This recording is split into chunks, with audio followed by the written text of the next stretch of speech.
الشرف أيضا نشاهده ونستمع إليه بفيديو، وهو أحد قياديي جنوب أفريقيا وأحد المناضلين ضد نظام الأبرتايد الذي انهار، وهو رفيق نيلسون مانديلا الأستاذ أحمد كاترادا.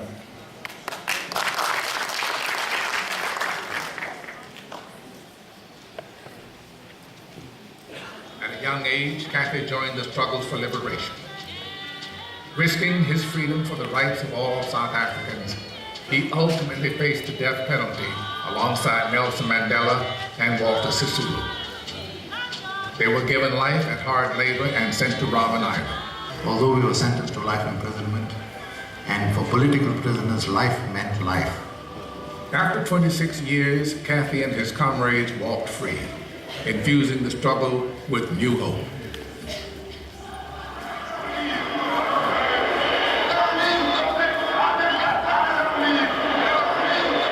Much more needs to be done on Palestine.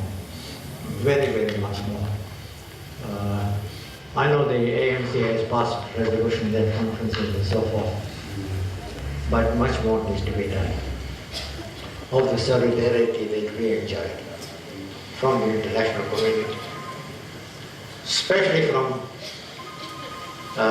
the Palestinian people, who themselves were not yet free, but the solidarity was there. There was a formal alliance between the PLO, the ANC, and Frelimo. Again, that's the thing that's not talked of today. So what I'm saying is that we ourselves are guilty of not doing enough about the Palestinian struggle. But we should also be doing much more. That we in South Africa cannot be free until the Palestinians are free. Yeah.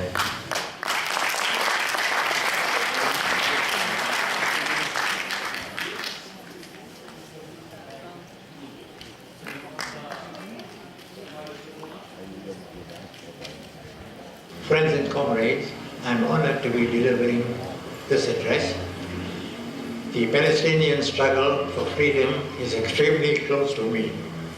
This struggle for freedom and self-determination was important to and supported by various South African liberation organizations, including the party to which I belong, the African National Congress.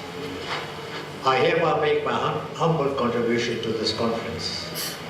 We always saw the plight and struggle of the Palestinians as mirroring our own struggle during the dark days of apartheid.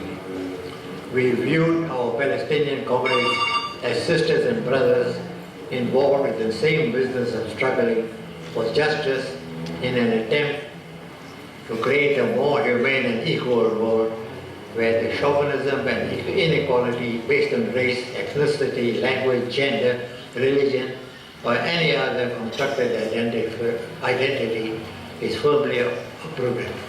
It is because of this intimate link between our struggle that my dear friend and former President of the Republic of South Africa, Comrade Nelson Mandela, stated that the freedom of the South Africans is incomplete without the freedom of the Palestinian people. Israel has militarily occupied the West Bank, including East Jerusalem, since 1967.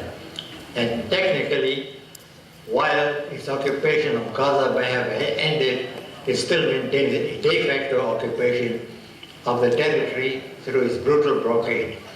The occupation is illegal under international law, and the settlement enterprise is not only illegal, but a conspicuous indication by the Israeli state of its complete disregard for the rights and humanity of Palestinians.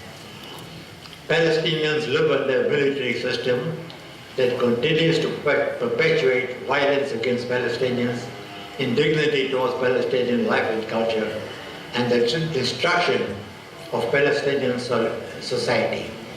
Despite an international consensus that the occupation is illegal, Israel belligerently continues its illegal conduct. There is no intention on the part of Israel to meaningfully and sincerely engage in negotiations to end the inhumane and unjust occupation. The facts suggest that Israel in fact opposes any such efforts. The experience of Palestinians and the occupation in many ways is similar to the experience of black South Africans under apartheid. However, in some ways the violence of Israeli occupation is even worse than that South Africans have to contend with. It has become commonplace to consider the resistance of some people as more noble, even when such resistance is nothing but the expansion of a colonial enterprise and racism. Israelis are presented as victims of error, and their fight to preserve an inherently racist and unjust political social system is considered to be legitimate, while Palestinians resisting the occupation are considered to be purveyors of unjustified radicalism.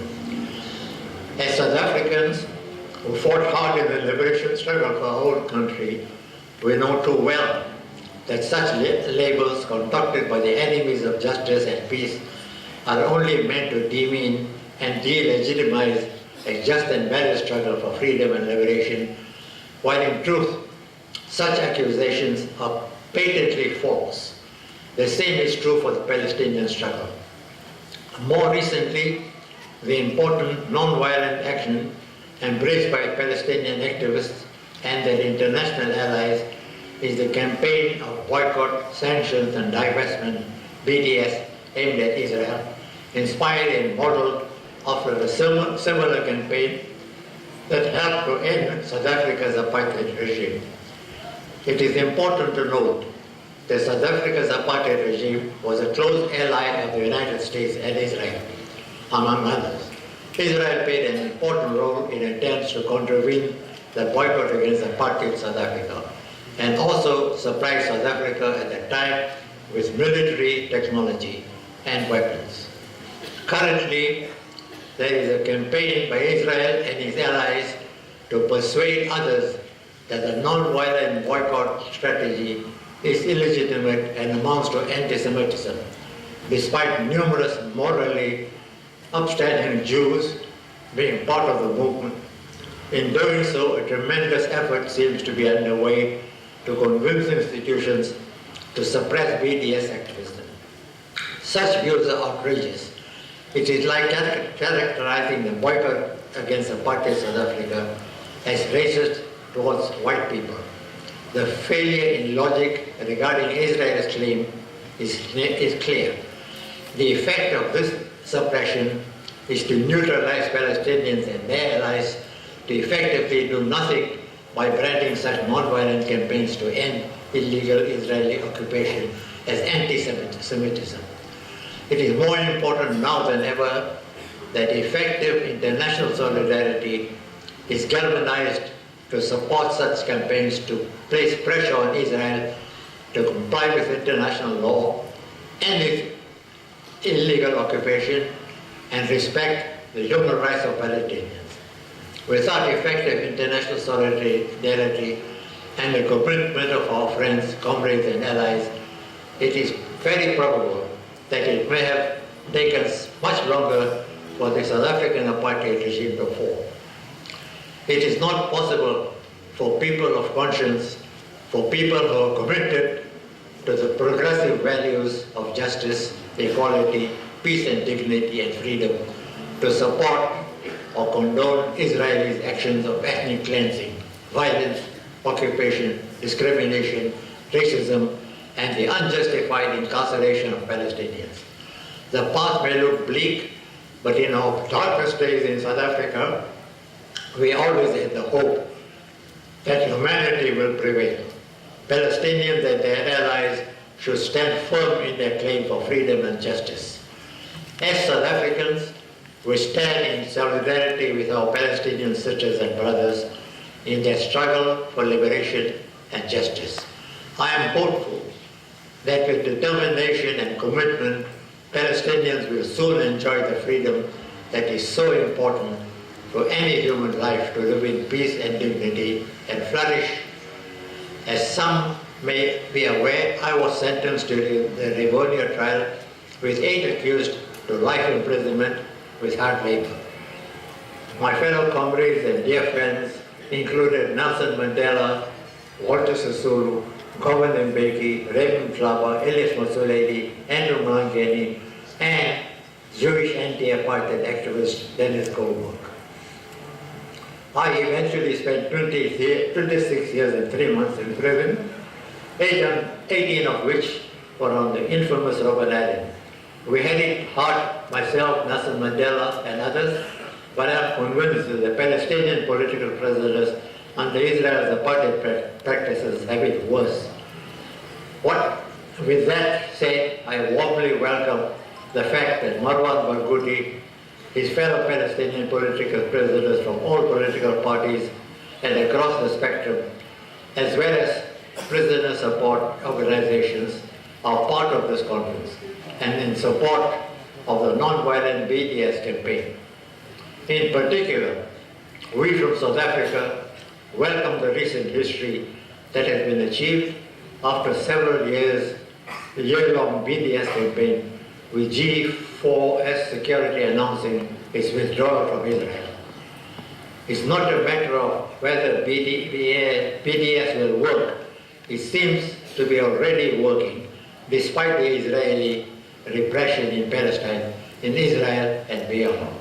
Let's hold Israel accountable for the freedom of both the Palestinians and Israelis, just as the freedom of South Africa meant the freedom of both black and white. On a final note, I mentioned Dennis Goldberg as a fellow prisoner sentenced during the treason trial together with Mandela, myself, and others. Jewish icons like Dennis Goldberg, as Ruth Slovo, as well as other activists should be commended for standing up within their communities and speaking up against Israeli apartheid and occupation. They remind us so much of those brave members of the white community during the 1980s who stood firm, such as Ruth Slovo, Joe Slovo, Brad Fisher, during the 1980s, who stood up from their communities to join the struggle for a free South Africa. I have visited Palestine in recent years and seen the brutal apartheid policies and illegal occupation. I hope to visit again sometime soon and see it free of discrimination and apartheid. I hope to witness in my lifetime and yours a free Palestine. I wish this very important conference all the very best in its deliberations. Mamdouh.